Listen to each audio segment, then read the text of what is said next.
Welcome to Capture the Reps podcast, the podcast for fitness creatives by fitness creatives. Each episode, we will dive into techniques, strategies, and behind-the-scenes stories to help fast-track your career. Whether you're behind the camera or in front of it, this is the space to grow, create, and connect. Hit it, Sam.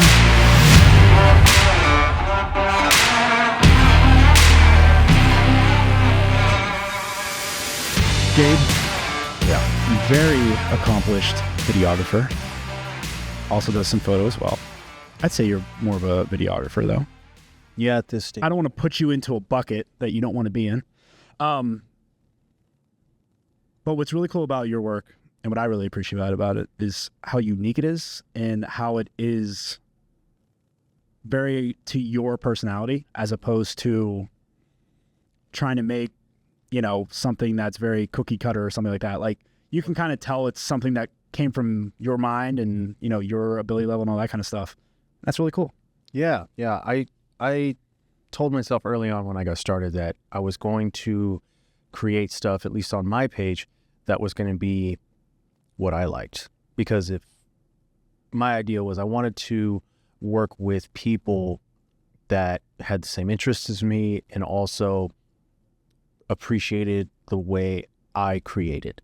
So I never wanted to put myself in a niche of what I thought people wanted or what regular corporate people were going to be looking for, because I think at this point now, everybody kind of understands that they want things that are different. They want to be able to stand out. They want to be able to stand out from the other person that's doing the exact same thing that they're doing.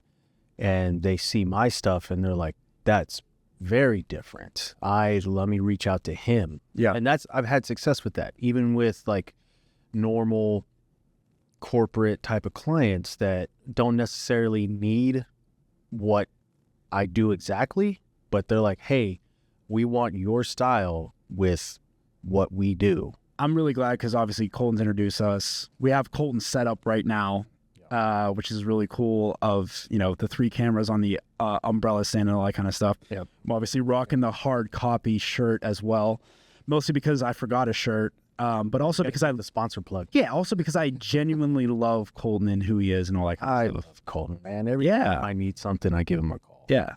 But give people a little background about you, because, we're new friends. We've met recently. Shot my wedding. Yeah. Yes. Yeah. Which was cool having you there. The first interaction with you and I was so funny because we were going through the ho-hum of the interview and saying like, oh, when did you get married? Or when you want to get married? Or, oh, how'd you guys meet? This and that, blah, blah, blah. And then somehow, I think what it was, we started talking about the day, and then you guys told us the day, and it was the 25th. And then my wife was like, oh, that's my birthday. And you were like, oh, wow, that's funny. You were like, oh, my birthday's on the 7th. And I was like, my birthday's on the 7th. It's crazy. It was so many similarities. And then the other funny part was you were asking me very technical questions that only another videographer would know. Yes. And you were trying to keep it under wraps a little bit. And I was like, can I ask you something? And I was like, are you a shooter? And you're like, oh, well, I gave it away. I was like, you're just asking more specific questions than the normal person would ask. Yeah. And you and I ended up kind of bonding over all of that. And we've hung out a few times. Yeah. And that happens every once in a while where we'll make a really genuine connection with the couple that we end up shooting their wedding and stuff. And it ends up turning into a friendship. One of her best friends is an ex-bride. Yeah. And like, I can't tell you how many times that's kind of happened. And that's been cool with working in that industry. And that's where I got started doing just. And that's funny that you mentioned that, because like we just talked, like Vanya, obviously you didn't hear Vanya's conversation with me, and like that, she brought up the same ideas as like how important that relationship is. Very. That allows you to get more of that like emotional and the work quality goes up, all that kind of stuff, because you have that connection with them and you can kind of, work through that relationship, and how important that is. So sorry to cut you off. Super important, especially with the trust and everything being there and the day of, because Like, we want to make sure that the couples know, like, that's the last, like, we're the last thing they're going to need to worry about. And we're also kind of like that pseudo buffer between them and kind of like everything else. Because we've done it a million times now that we've been able to, like, pull the bride and groom at different moments and be like, hey, you know, get a breather, relax, Right. things like that. But that's where I got started. I started it by just second shooting just photos for the missus during the weddings. And that was all I did. Literally, that was all I did. I had no interest in doing photography or videography. And she told me after like a couple years in, she was like, you know, you're naturally just good at this, like composition wise and like knowing different angles and things like that. And she was like, you could be better. You need to practice more. And I was like, okay. Because I was still, I had a 9 to 5. This was her full-time thing. And so when I started learning more, start practicing more, I got better. And then clients started coming to us and saying like, hey, do you do video as well? And we were like, no, we don't offer video. This was like 2018. Yeah. And we said no. And then we started seeing a dip in clientele because people were wanting to add video and they were moving on from us. We were losing potential clients because we weren't able to provide both services. So switched over, started learning, and then kind of grew from there. And my playground was shooting in gyms, shooting, Right. you know, at car shows, things like that. And that's where I started meeting other creatives and I started meeting models that I would eventually work with. Yeah. A lot of them are great, great people. And I ended up getting seen by a couple of people that were like, hey, can you do a video for my business? And I said, yeah, sure, absolutely. And that's where that kind of started to come together. And I'm the type of person that always puts myself in uncomfortable situations where I need to figure something new out every time, or I challenge myself with something new, or it's like I've never done it before, or I saw it somewhere and I'm like, oh, I kind of want to recreate that, put my own spin on it. And that's one of the things that's kind of helped me grow at the rate that I've gone. And with that, I knew I needed to start meeting people that were in the same field that I was in. If I was going to grow, I needed to find like a quote unquote mentor. Yeah. And ended up joining Arizona Filmmakers. Shout out David and Stefan. And I went to one of their events. That's where I met Colt and met a bunch of the other guys that I hang out with and collaborate with all the time. And they've just been an absolute just gold mine of knowledge, Yeah. support, and just helping me get to like where I am today. Yeah. And now I have, you know, my retainer clients that I see every month. And, you know, a lot of those clients have like literally nothing to do with the type of content that I push on like my own page, because it's my brand. It's what I'd like to do. So what I like to shoot. And that's always going to be where I play around and learn, because the things that I do there, I implement with my commercial clients. Right. And I'm able to take their content to just another level where they're doing something different that other people in their niche are not. So there's a lot there. How did you develop your passion? Like what gave you that initial like push to dive more in and to develop your skills? You know, obviously Vanya's complimentary of like your abilities, but you probably had to have some push on your end too to like get you to like keep going. Ignorance. Okay, fair enough. Not knowing how hard that it was going to be. Yeah. But I'm one of those people that like picks up things fairly quickly.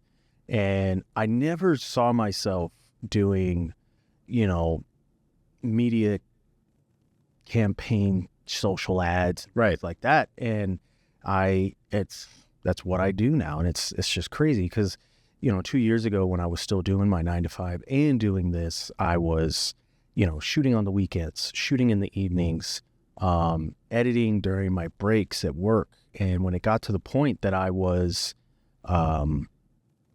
losing money by being at work, I knew I had to take a chance. And that's when I went to go talk to my bosses, and they're a small small mom and pop company too, but Right. do big things in the Valley. And they were like, you got to take a chance. Yeah. You know, you'll never know if you don't do it. And they were super supportive. And so I did. And that was like almost 2 years ago. And I've never looked back since. Yeah. And it's just grown and grown. And it's a really cool thing, man. Because like when somebody looks at your stuff and they see what you do and they appreciate the art that you make and they like, hey, I want that.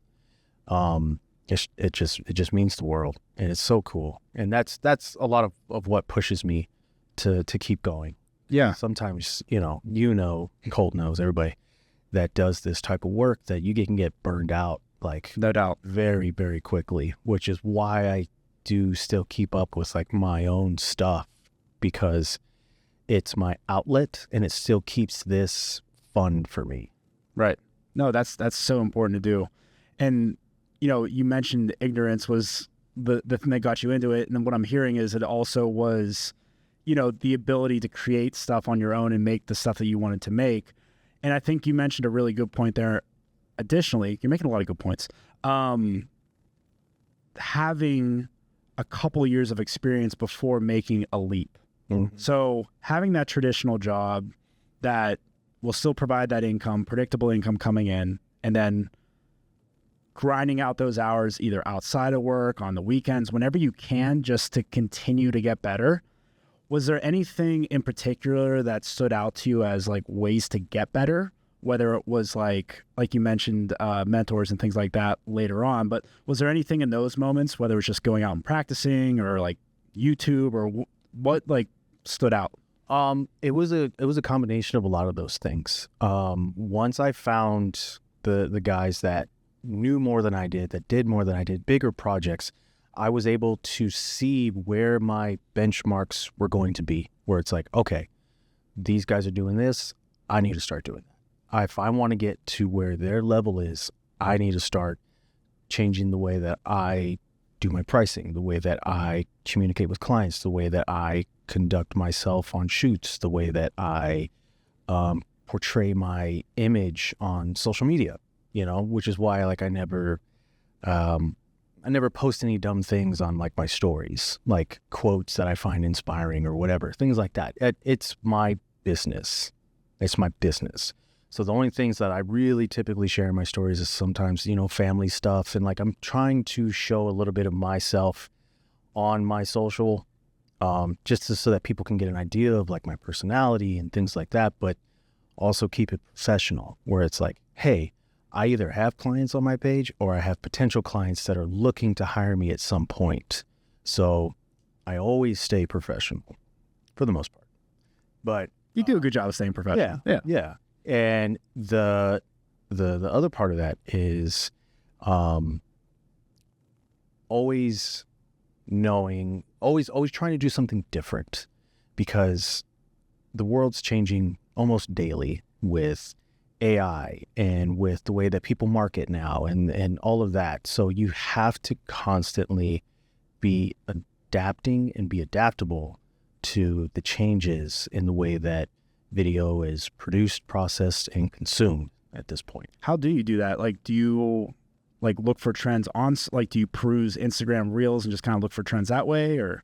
I'll look for things like that. I'll keep like an eye on what AI is kind of coming up with now, the different programs that people are using to produce video and things like that. And then when I have the extra time and I'm shooting, my other stuff, my extra stuff, then I'm able to kind of play around with that and see if it works, and then say like, all right, how can I implement this with a client that will make their video pop or make their brand, stand out from other people. And that's kind of how I do it. That, and then, keeping good relationships with clients. That's one of the hardest things. Every once in a while, you might have to like eat it and take a hit on some profit to make a client happy or to go the extra mile or something like that. But in the end, it pays off, because that will keep them as a loyal client, or will show somebody else, like of another potential client, like, oh, he does that too. Oh, that's cool. Like I would love to have that.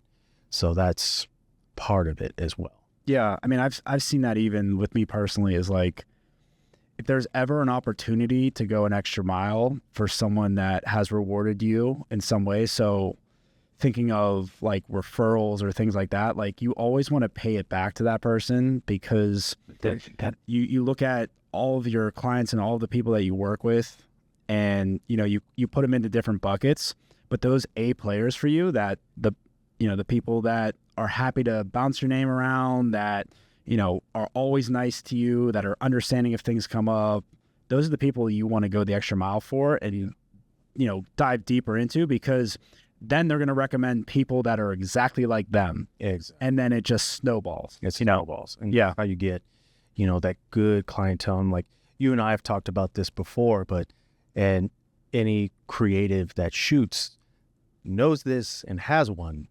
They have their golden goose, somebody that keeps the lights on. And that is the one person that you always want to take care of and make happy. Not just because they're your A1, but because, they've been with you for however long and done, so much to help you be free and creative. Like, I couldn't even imagine going back to a 9-to-5 now at this point, because like it's being able to do this has given me the freedom to be with my family. It's given me the freedom to be able to travel, and be able to see things and do things that I never thought I could do, 3 years ago.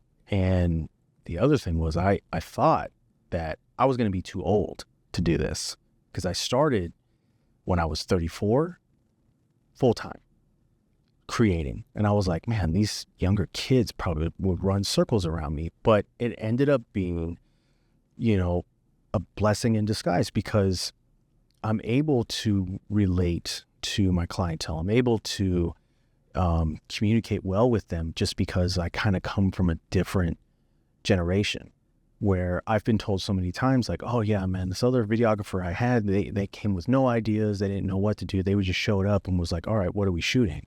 Where it's like, I come prepared. I come ready to go. I come with ideas on how to make their service or product pop.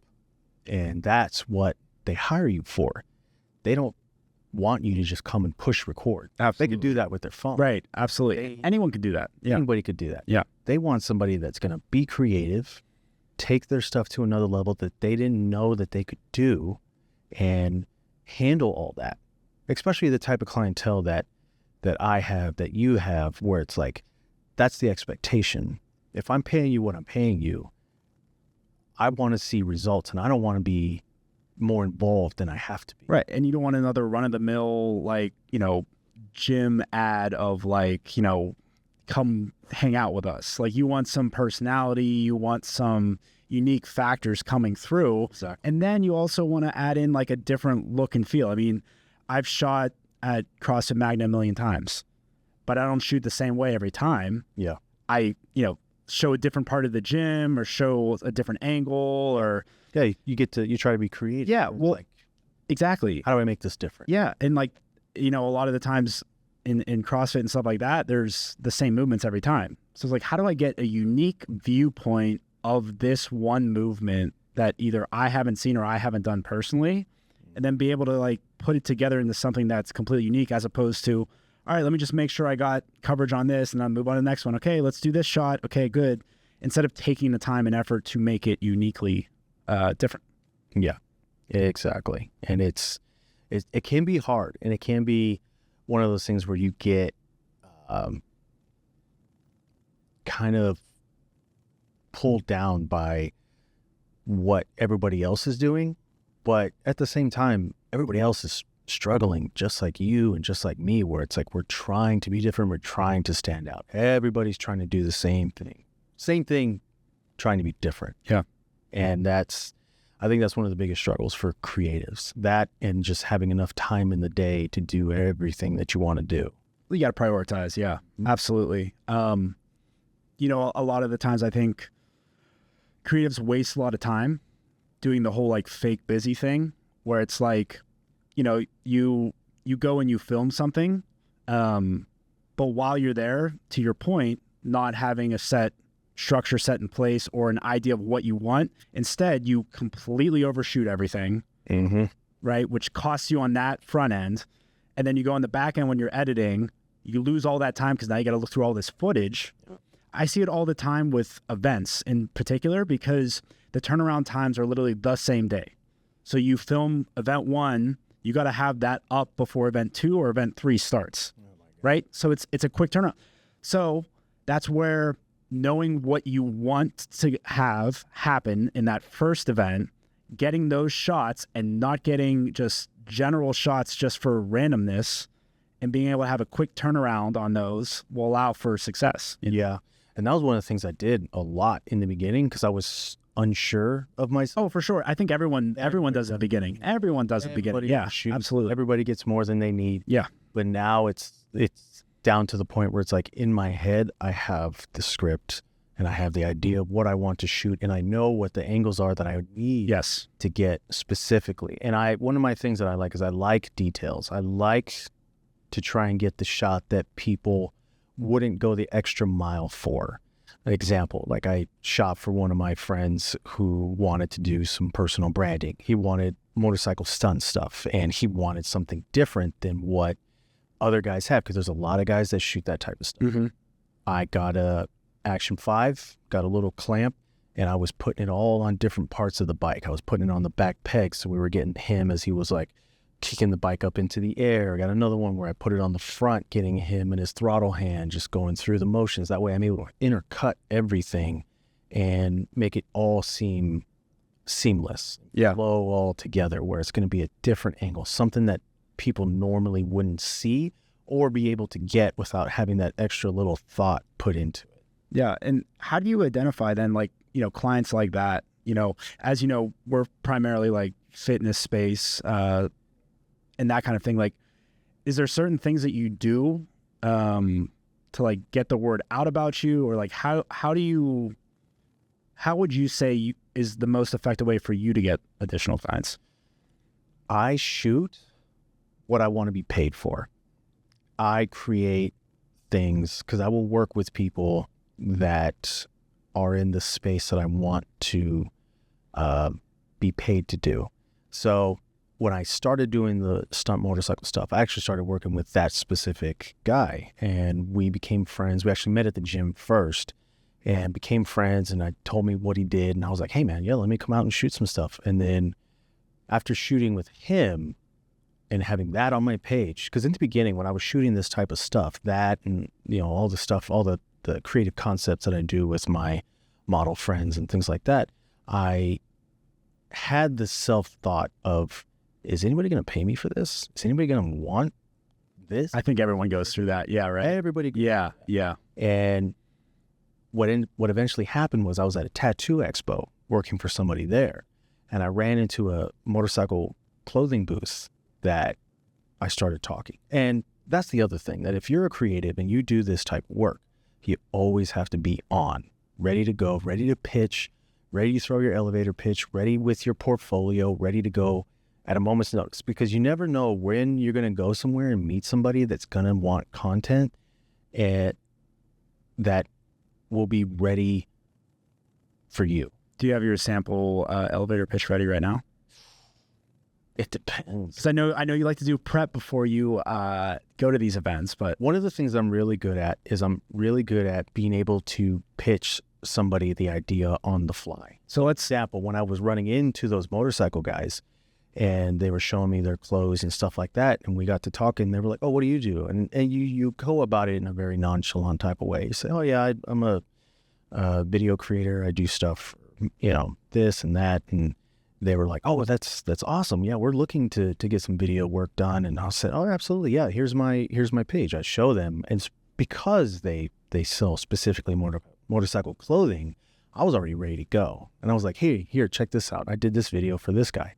Showed it to them, and they were like, oh, that's one of our guys. He models for us. And I was like, oh, yeah, perfect. So it was one of those things where like the stars really aligned. Yeah, Ended up, working out really, really well. I worked with them for 6 months. And I got to shoot a bunch of cool stuff. I love working for the clients that really let me have the creative control. Like I want all their input, to be able to get from A to B on what they want to either sell or show, but that in between is a lot of my control, because obviously they're hiring a professional. They want somebody that knows what they're doing and knows how it's going to get you there. And when I ended up working with them, they pretty much were like, whatever you want to do, we just want it within these certain parameters. Perfect. Cool. And that's the other thing with being adaptable. You have to be able to be adaptable to be in this creative space. Right. So one day I can go from sitting backwards on a motorcycle, shooting another guy coming down the road on one wheel, and the next day be shooting an intimate moment between a couple at a wedding. Yeah. And still be able to tell the story, because that's all it is just telling a story. If you can tell a story, you can shoot anything. And that's why it's so important to learn the main concepts and then being able to apply those concepts to any situation. But you can always go back to like the main things of like how to actually tell a story, how to actually frame shots. It doesn't necessarily matter. You shouldn't try to recreate people's things. You should learn those concepts first and then take those concepts to create whatever you want to create. It's not vice versa. You know what I mean? Exactly.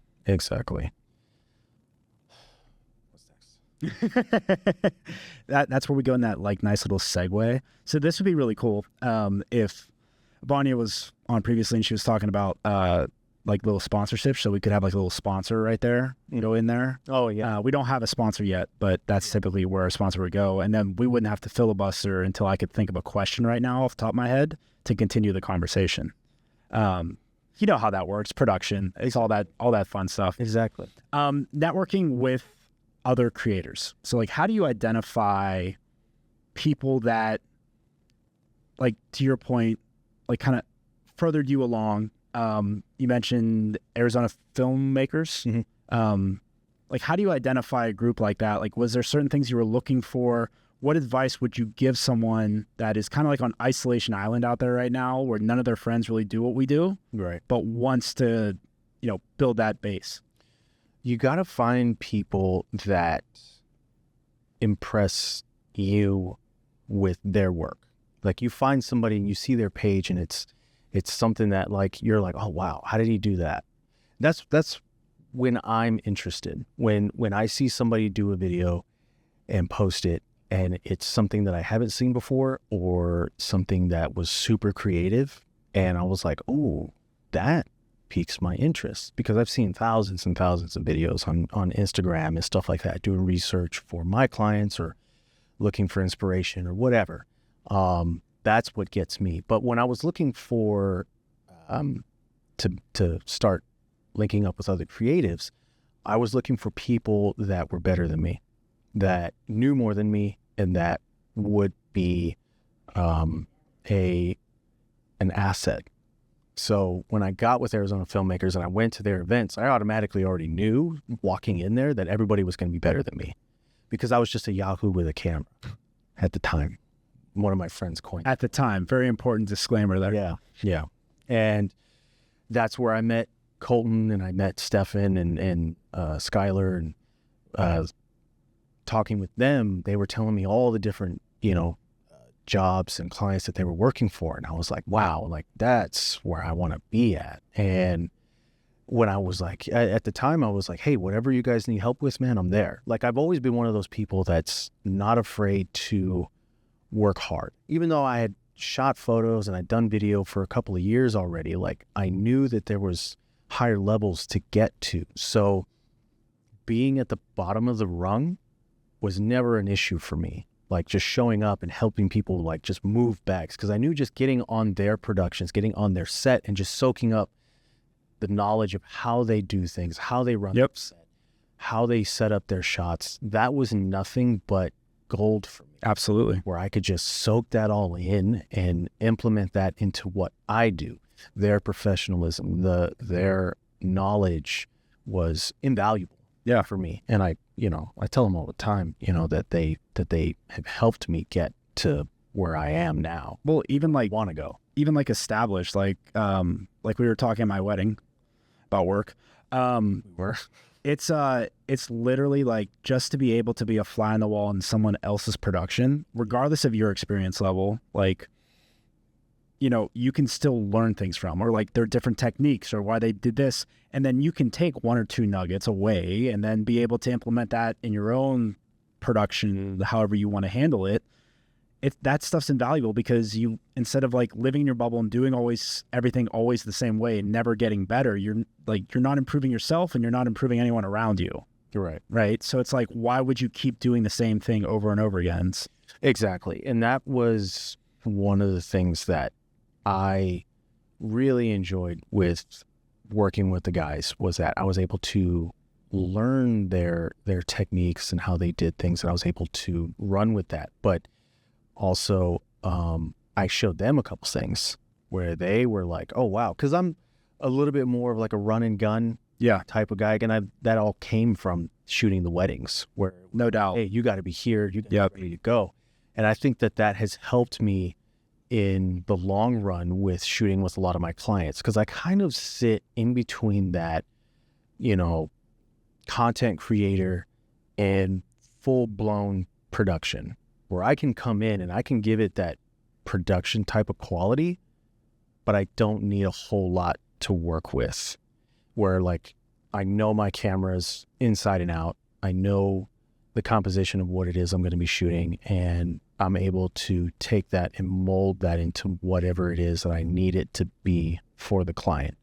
So it's all about just being prepared about for what it is that you're going to be doing.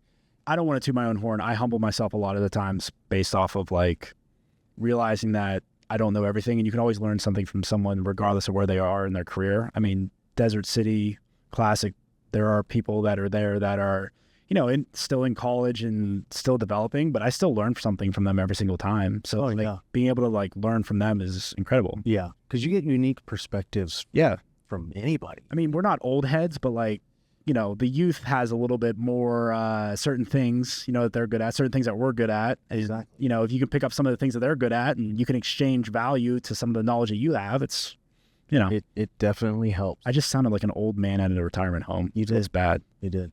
But at the same time, like when I edit some videos, my quality control is my daughter. I will show her the videos and say, hey, look, is this funny? Like, is this going to hit with people? She's like your test audience. Yeah, she's my test audience. Yeah. She'll check it out. She'll be like, that one's funny. And that's all I get. Because I know that's... Is that her voice? Yeah, kind of. Okay, right. In my head. Yeah. Because that's how it translates to me. That was Gabe. Well, speaking of some of your work, I want to dive into some. Yeah. Do you happen to have your phone on you there? Yeah. Anything that you want to showcase, we can go any direction you want. And I just want to have us talk through it a little bit. So, some of the stuff I've been working on lately, I just did. So when I try to grow my audience and build my brand specifically, I will come up with my, campaigns. And a lot of that has to do with like time of the year. Like Halloween is really my time to shine, because then I can really like sink my teeth into like a concept. And what I try to do is I try to take a concept, an idea that a lot of people know about already, and put my own spin on it. Yeah. So one of the things I did was the Sinners. So I have a little Sinners themed video and photo set that I did with a friend of mine. And when I had called her and talked to her about it, I told her, I said, look, I want to do a Sinners photo shoot and video shoot, but I've seen people do it where there was two girls or two guys or whatever shooting it, but I want to do it with you as both. And I was like, I haven't seen anybody do it with the same person. Right. That's how they did it in the movie. Michael B. Jordan was both Smoke and Stack. Yeah. And so I wanted to try and get as close to the idea of the original movie as possible. And so she came in, we did it where we did all the shots with her in one outfit, and then we swapped her out and did all the same shots again in the second. It's a long day. Yeah. It was a little long. It was like 4 hours, and we did some photos, we did some video shots, and we did it at Influence Studios out in Glendale, and it came along so much better than I thought it would, because I'd never done it before. It goes back to making yourself uncomfortable, and it took a little bit of work, but with Photoshop and because I was able to, because I had enough knowledge to know, like, if I'm going to do this, I need to shoot in the exact same position with the camera, that it would be easier for me in post to either crop her out in Photoshop or rotoscope her After Effects and put her into the video. Mm-hmm. And that ended up coming out so good. Yeah. Where I was able to put her behind the other version of her, have those types of shots in it, and it worked. And so that ended up having a pretty good hit on Instagram. No, it's really cool. I'm watching it right now, and it's like, for me, it's just like all of the details. So like when you had this setting, like you walk in there, was there anything that you altered about the set to like make things pop? Like, how do you walk in and you assess that before you start filming? A lot of it is just the lighting setup. Okay. If you get the lighting setup down in the beginning, it helps you so much on the back end. And I know you know that. But when I originally started, like, I didn't know a whole lot about lighting and things like that. So I had to learn that as I went, and being able to work at Influence Studios, and kind of use that as my playground to shoot. I've made like huge jumps as far as like my look and the way that I want things to feel and all of that. So when she came in, I already had everything set up for the idea of what I had and the look, and I had a light shining like above her where it was like flickering to give it like a thunder, lightning type of vibe going on behind her head and all of that. So those came along really, really well. And then I did a little bit of a spoof on The Shining with two other friends. We did a photos and video set of that, and that one came out really good too.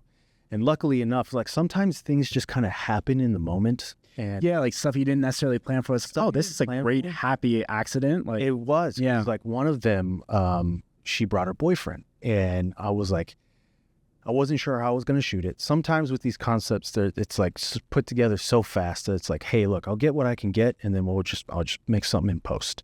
We're just having fun here. Yeah. And he came, and I asked him, I said, look, are you down to be in some of these shots? And he was like, yeah, absolutely. And he ended up being like the best thing about the video, because he gave such a great performance that it just made it so much better. Right. Because I was going to have to jump in for some of the shots if I was going to make it work. But because I had him and because he did his thing, it just killed it. I was able to just focus on what I needed to get, and it made the video just that much better. I bet it was helpful that they had charisma too. Like they knew each other very well. Yeah. Like more natural. Yeah, more natural. And he was just ready. He was ready. Yeah. And it was great. It was great. What were the lessons learned on this Sinners video? Like, did you come away with any like key things that you learned while shooting it? What I learned was that I needed to probably do a little bit more prep work in the video part of it. Like the photos in Photoshop, you can easily kind of swap people out and things like that. But with the video stuff, you had to be exactly in the same spot if you want the rotoscope and the cutout to look the way you want. And that's definitely like, that's not beginner shit. You gotta be, you have to have a very good grasp on like your abilities to be able to do it.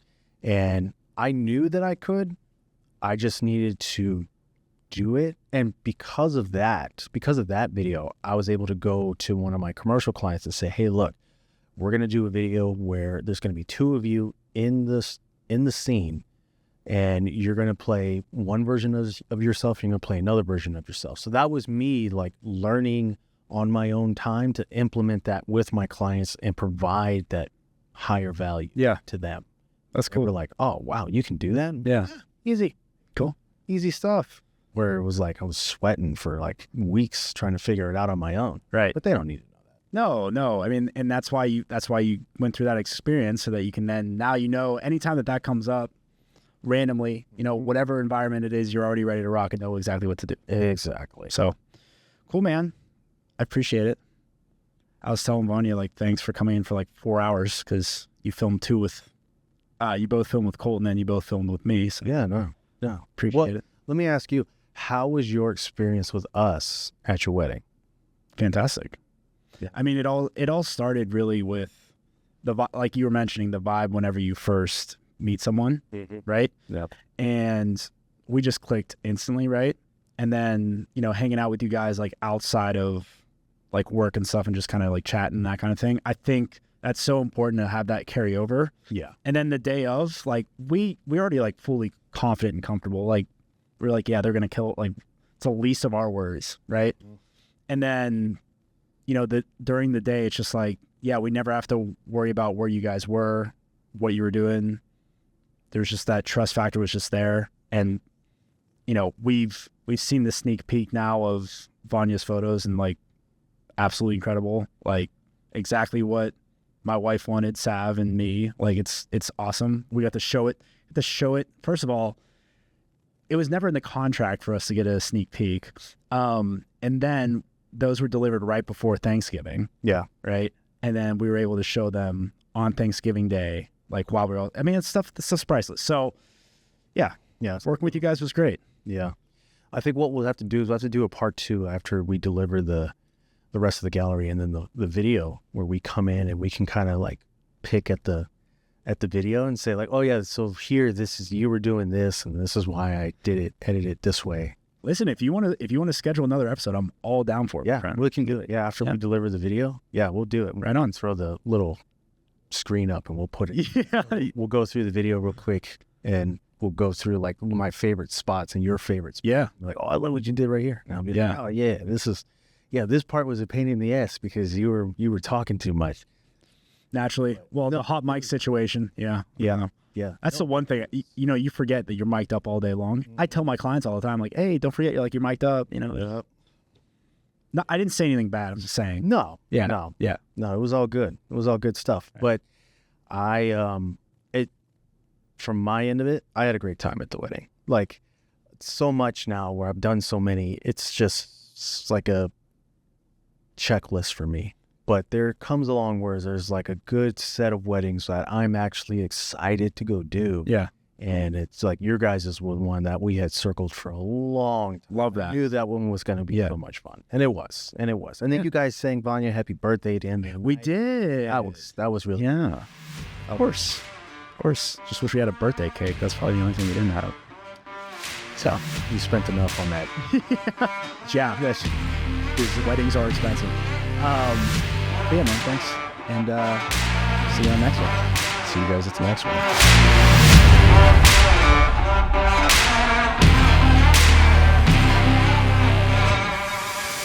Well, that's a wrap on this episode. Thanks for tuning in to the Capture the Reps podcast. If you're a fitness creative and you found this episode helpful, please share this with a fellow creative and keep creating, keep learning, and keep capturing those reps. We'll see you next time.